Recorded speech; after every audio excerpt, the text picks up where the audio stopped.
उच्च शिक्षा सचिव श्री विनीत जोशी जी, राष्ट्रपति के सचिव श्रीमती दीप्ति उमाशंकर जी, भारत सरकार के वरिष्ठ अधिकारीगण, केंद्रीय विश्वविद्यालय के सभी कुलपति, अन्य केंद्रीय संस्थानों के सभी निर्देशक, गणमान्य अतिथियों, देवियों और स्वजन, भारत के उच्च शिक्षण संस्थानों से जुड़े इस अत्यंत महत्वपूर्ण कॉन्फ्रेंस के सफल आयोजन के लिए मैं शिक्षा मंत्री श्री धर्मेंद्र प्रधान जी को, उनकी पूरी टीम को, सभी प्रतिभागियों को तथा आयोजन के लिए सक्रिय योगदान देने वाले राष्ट्रपति सचिवालय के सभी लोगों को बधाई देती हूँ।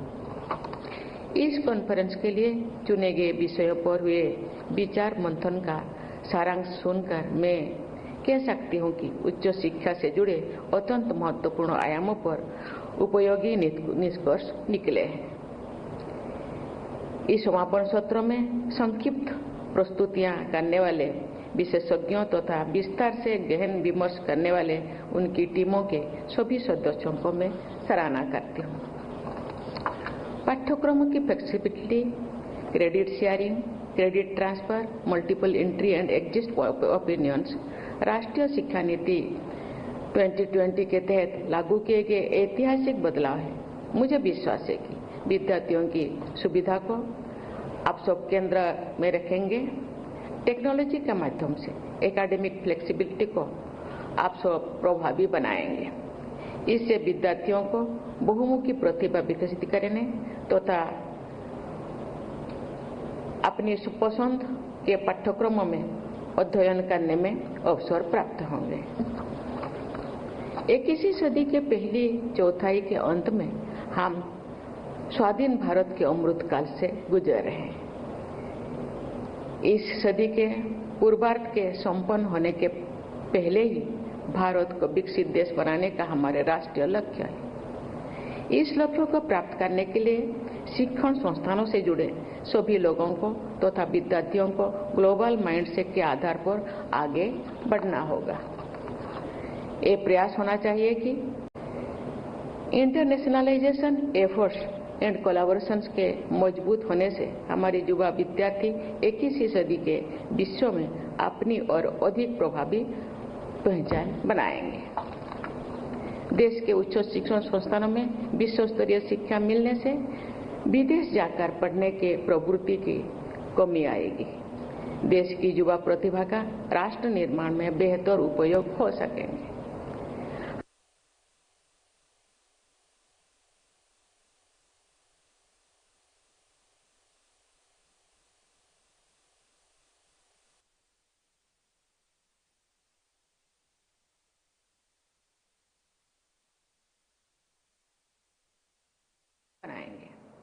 ऐसे अनुसंधान और नवाचार को हर संभव सहायता मिलनी चाहिए। विकसित अर्थव्यवस्थाओं में एकेडमिया इंडस्ट्री इंटरफेस मजबूत दिखाई देता है।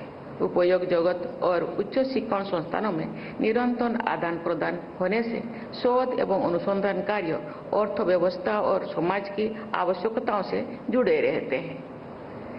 आप सबको पारस्परिक हित में औद्योगिक संस्थानों के वरिष्ठ लोगों से निरंतर विचार विमर्श करने के संस्थागत प्रयास करनी चाहिए।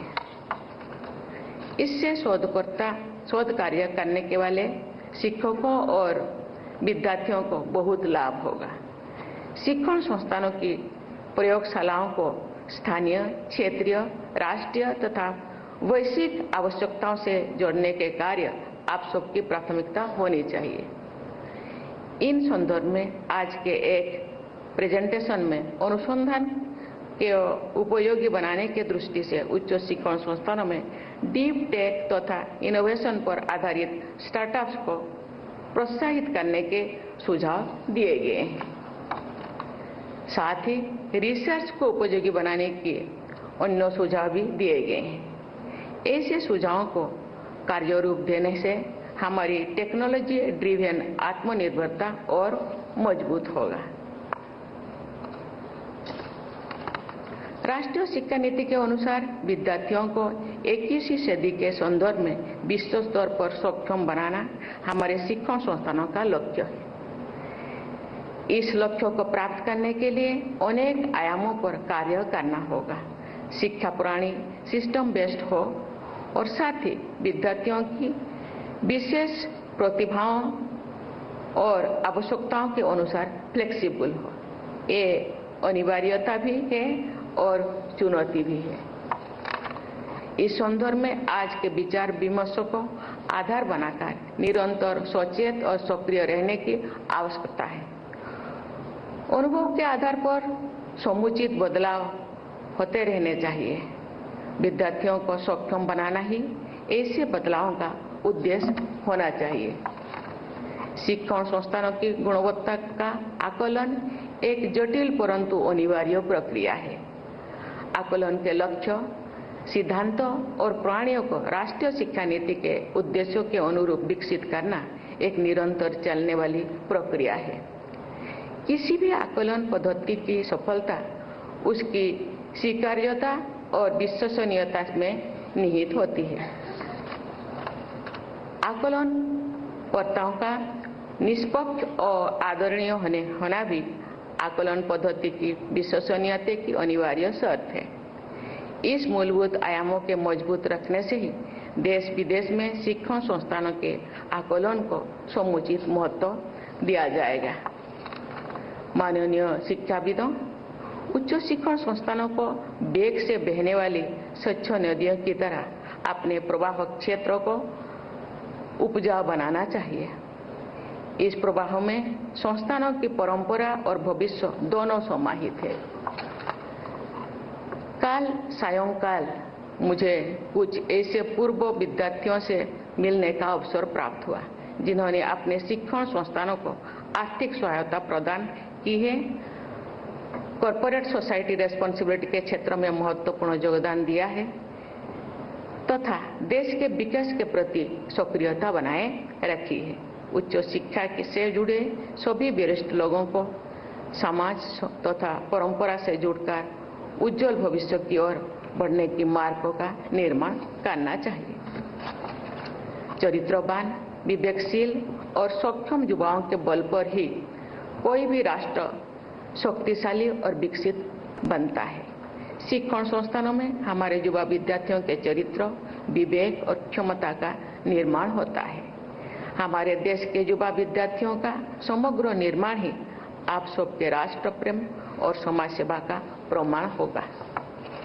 मुझे विश्वास है कि आप सब उच्च शिक्षा के उदात्त आदर्शों को अवश्य प्राप्त करेंगे तथा भारत माता की युवा संततियों को स्वर्णिम भविष्य का उपहार देंगे।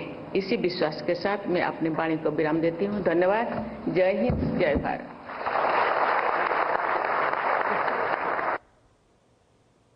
सीधा